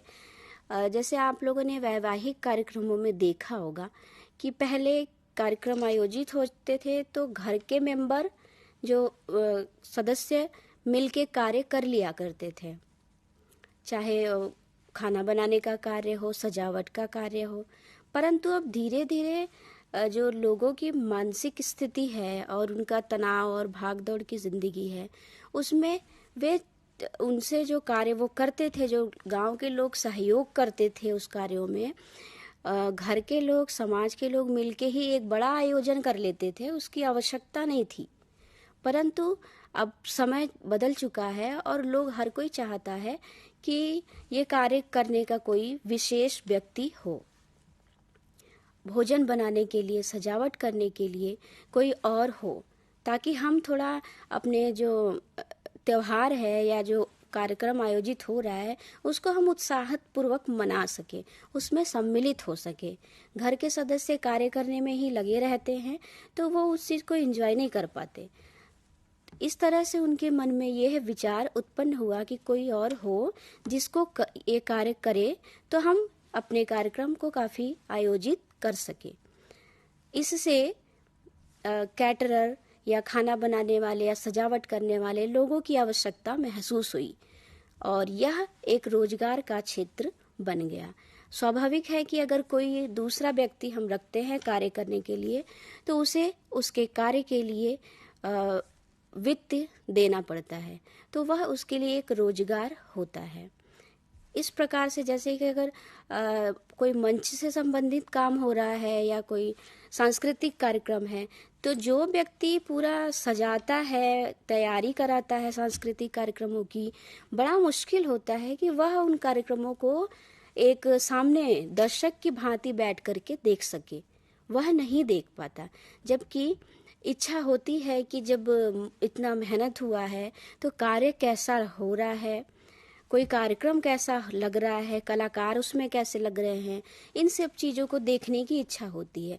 परंतु उन कार्यक्रमों में सम्मिलित होने की वजह से वे देख नहीं पाते।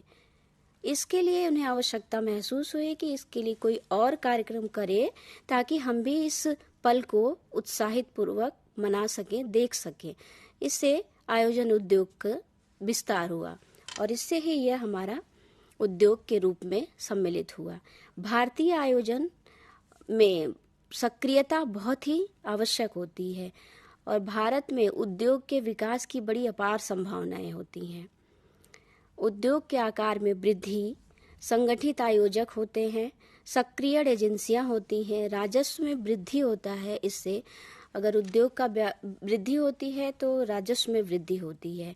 उपभोक्ताओं के बढ़ते हुए जो उनको बढ़ती हुई उनकी मांग है, उन मांग के अनुसार ही आयोजन का क्षेत्र बढ़ रहा है और दिन प्रतिदिन इस क्षेत्र में लगातार वृद्धि ही हो रही है।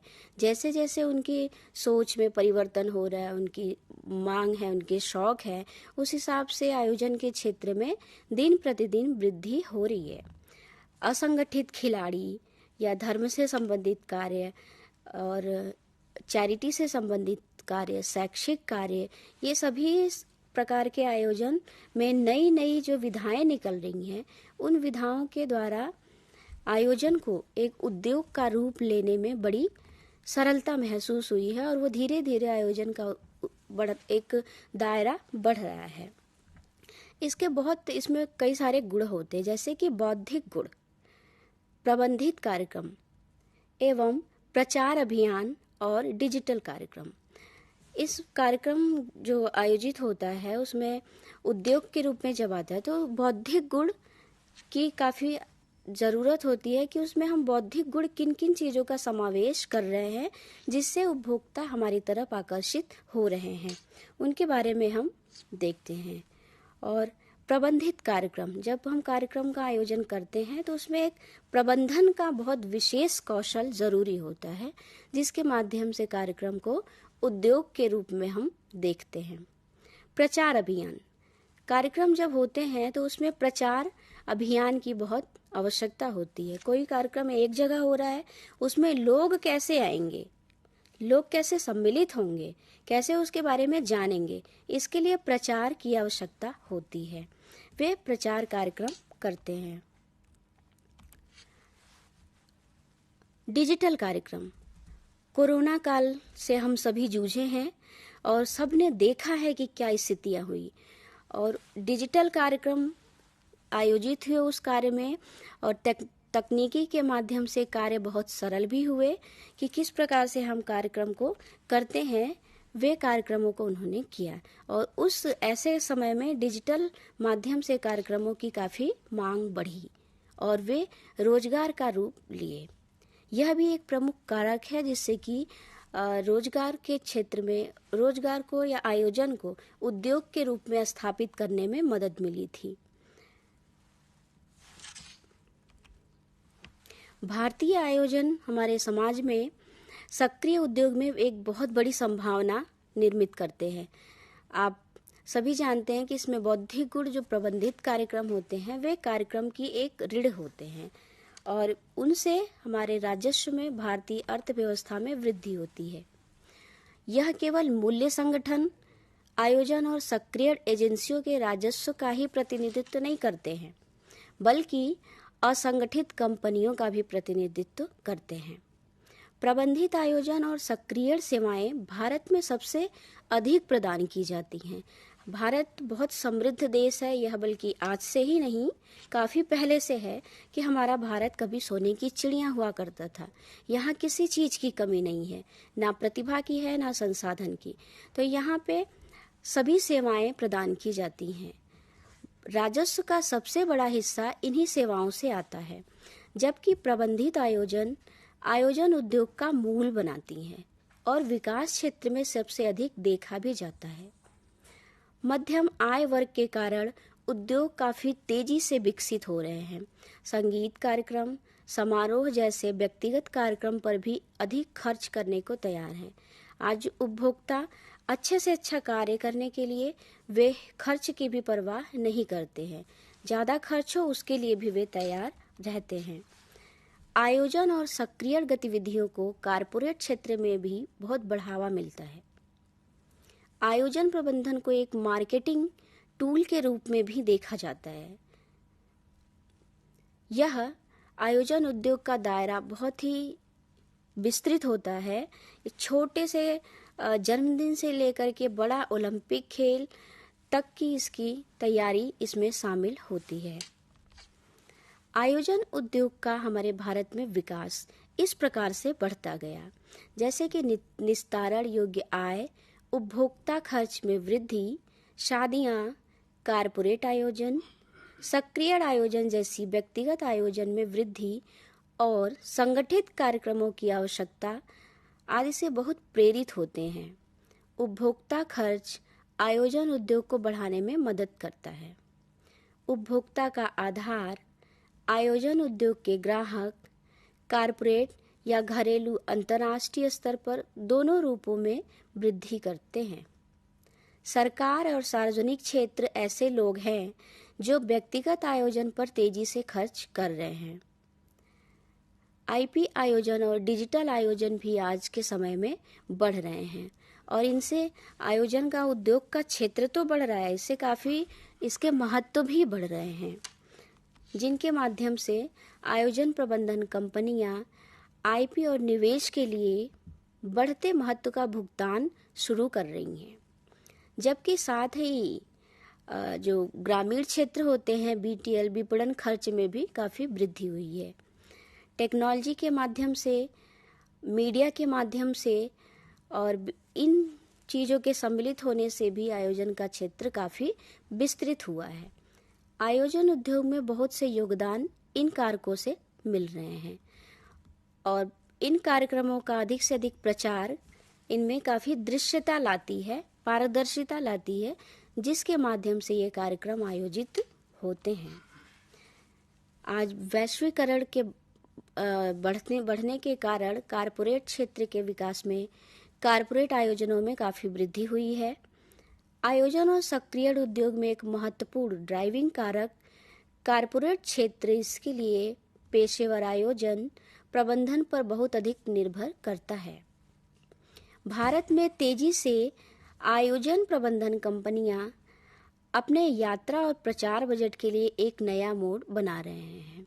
अर्थात जो आयोजन प्रबंधन कंपनियां हैं वह पर्यटन से संबंधित और लोगों के यहाँ वहाँ आगमन से संबंधित चीज़ों को पर्यटन के क्षेत्र में काफ़ी विस्तृत भूमिका निभा रहे हैं और अपने जो सामाजिक जीवन है, जो ऐसे कोई स्थल है जिनको पर्यटन के रूप में वे परिवर्तित कर रहे हैं।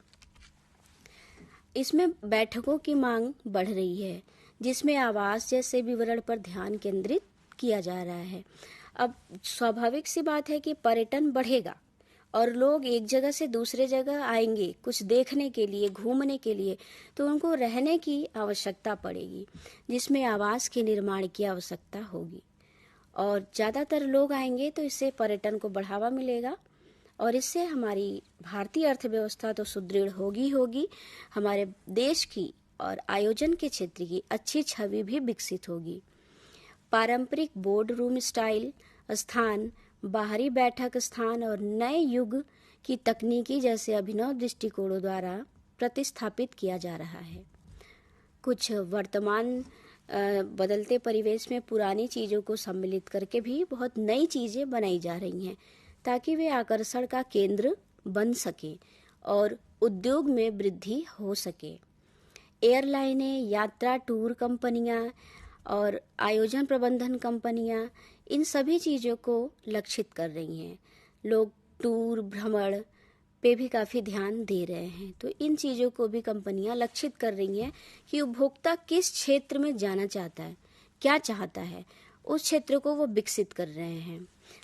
जैसे कि गंतव्य, अगर दूर दूर शादियां होती हैं या कहीं और अच्छे गंतव्य होते हैं जहां लोग जाके अपने कार्यक्रम आयोजित करना चाहते हैं, तो इन कार्यक्रमों के माध्यम से भी उद्योग में वृद्धि हो रही है। विशेष एजेंसियों और कारपोरेट दुनिया के लिए एक आयोजन प्रबंधन उत्पादों का विपणन भी करते हैं। आयोजन प्रबंधन कंपनी उद्योगों में नवीनतम उत्पादों का प्रदर्शन भी कर रहा है। नए उत्पाद लोगों को वो सम्मिलित कर रहे हैं। अब हम बात करते हैं आयोजन के प्रबंधन के क्षेत्र में क्या शक्तियां हैं, आयोजन के ताकत क्या है और उनकी चुनौतियां क्या हैं।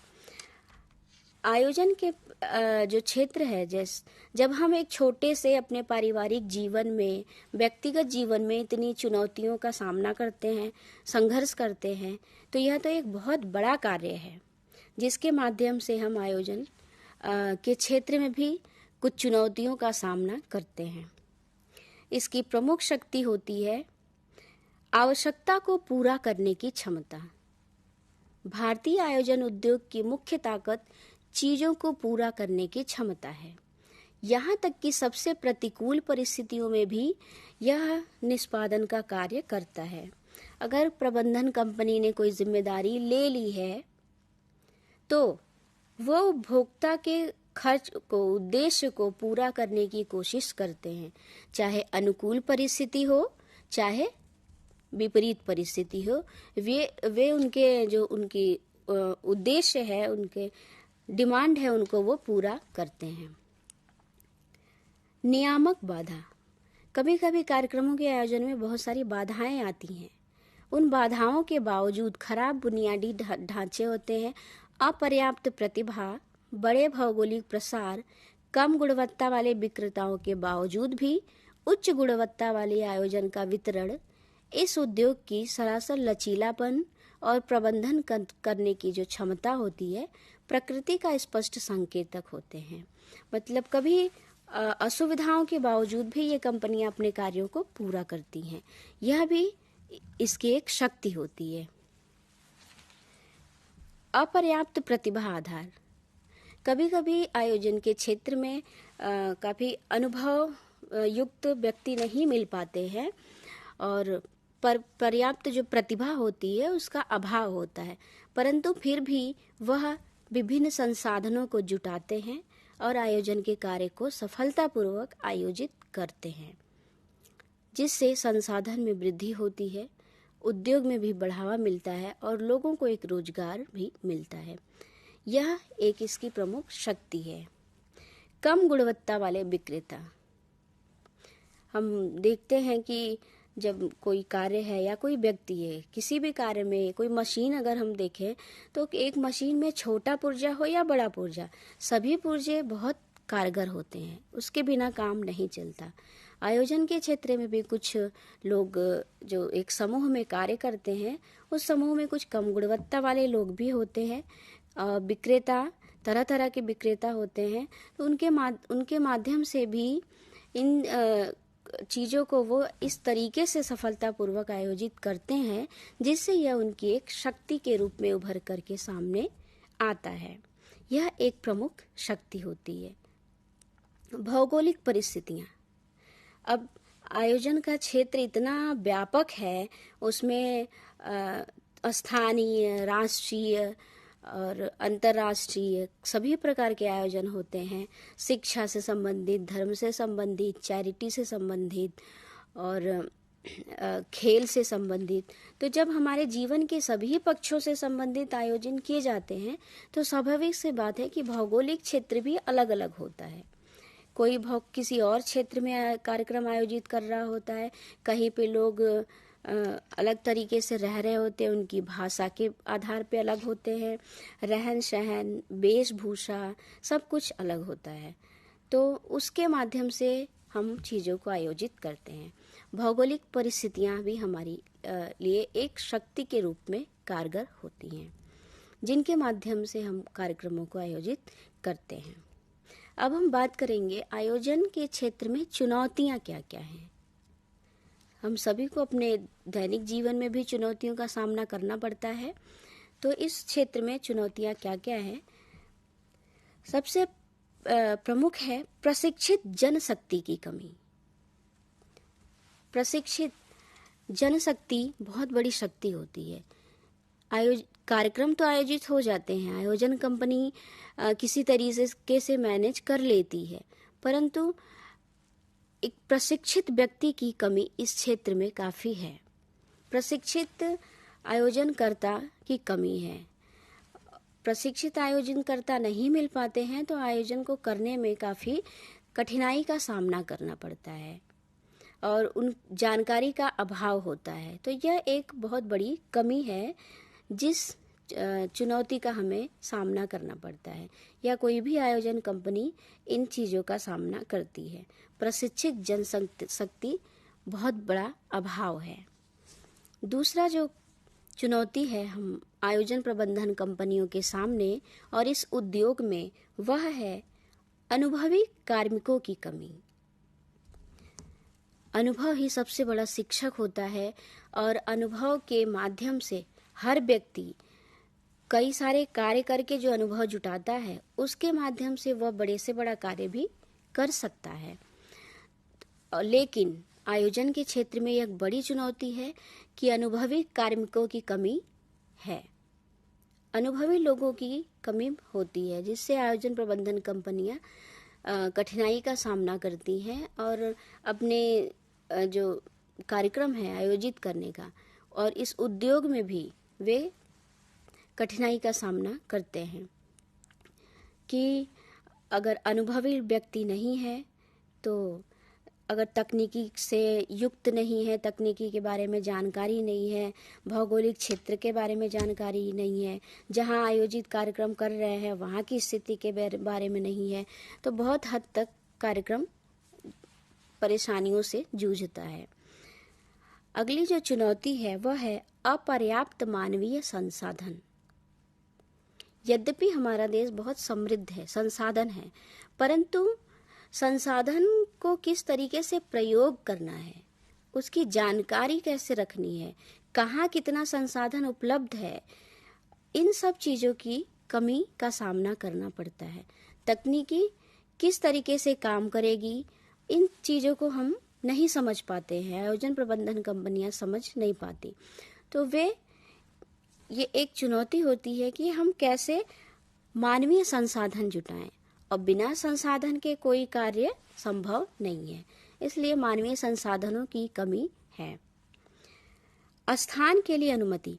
कभी कभी कई कार्यक्रम ऐसे स्थान पे आयोजित होते हैं जिसके लिए स्थान किराए पर लेना पड़ता है या लोगों से अनुमति लेनी पड़ती है, प्रशासनिक अधिकारियों की अनुमति की आवश्यकता होती है, राजनैतिक क्षेत्र का हस्तक्षेप होता है।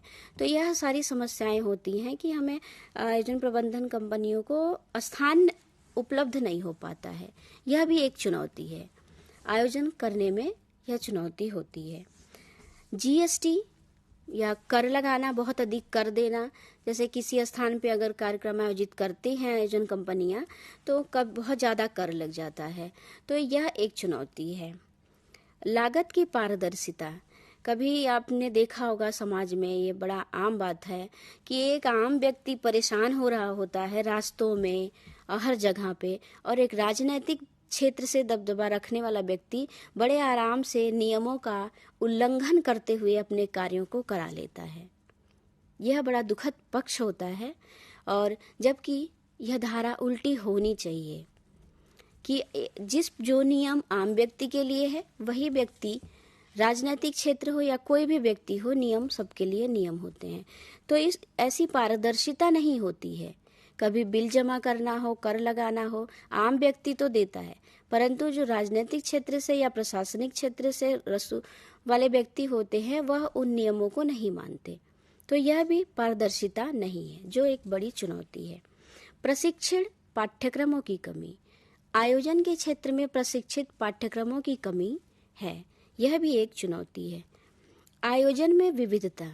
आयोजन के क्षेत्र में काफ़ी विविधता है, जिसके माध्यम से चुनौतियों का सामना करना पड़ता है। और इसमें कैरियर का क्षेत्र या बहुत ही ज़्यादा है, जैसे कि आप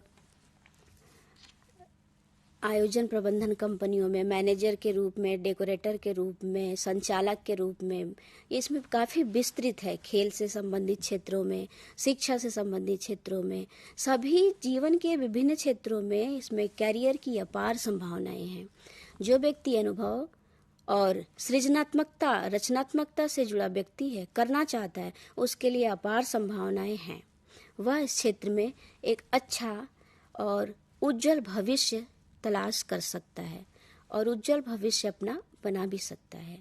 इसी के साथ हम विदा लेते हैं। धन्यवाद, नमस्कार।